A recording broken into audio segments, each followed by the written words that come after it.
तस्वीरों में नजर आ रही इस बच्ची का नाम गुंजन मराठा है। उम्र 17 साल, 12वीं क्लास की स्टूडेंट। राजस्थान के बूंदी जिले के कापरेन कस्बे की रहने वाली गुंजन ने एग्जाम से पहले ही अपने मम्मी पापा को बता दिया था कि मेरे 12वीं में कम से कम 90% आएंगे, आपका नाम रोशन करूंगी, पूरा गाँव आपको बधाई देने के लिए आएगा।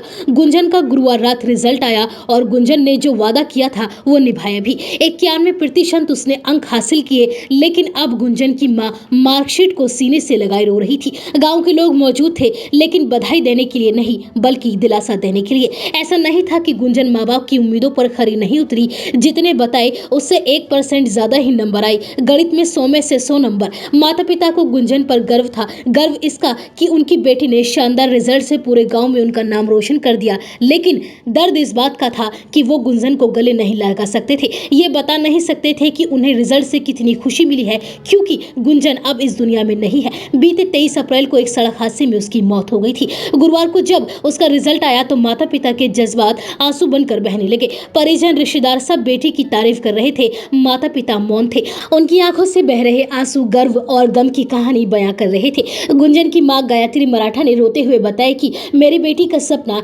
IPS बनने का था। हमेशा पढ़ाई पर ध्यान देती थी। मुझे पता था अच्छे नंबरों से पास होगी, लेकिन ये कहाँ पता था कि जब उसका रिजल्ट आएगा तो खुशी मनाने के लिए वो ही हमारे साथ नहीं होगी। वहीं पिता मुकेश मराठा ने बताया कि गुंजन हमेशा मेरा कंधा थपथपाकर कहती थी कि पापा, आपका नाम रोशन करूंगी, आप घबराना मत। ऑटो चलाकर बेटी और दोनों बेटों का भविष्य बनाने की मैं कोशिश कर रहा था। क्या पता था कि बेटी इस तरह से छोड़कर चली जाएगी। आपको बता दें कि 23 अप्रैल को रविवार के दिन गुंजन मराठा दोस्त किरण के साथ कापरेन कस्बे के मुख्य बाजार में स्थित कोचिंग से घर लौट रही थी और इसी दौरान तेज रफ्तार ट्रैक्टर ट्रॉली ने उनकी स्कूटी को टक्कर मार दी। गुंजन सड़क पर जा गिरी और ट्रॉली का टायर उसके ऊपर से निकल गया। वह गंभीर रूप से घायल हो गई, जबकि उसकी दोस्त किरण को मामूली चोटें आई। हादसे के बाद लोगों ने उनको कापरेन अस्पताल में भर्ती कराया, जहां प्राथमिक इलाज के बाद गुंजन को कोटा रेफर कर दिया गया। लेकिन कोटा ले जाते समय रास्ते में ही गुंजन ने दम तोड़ दिया।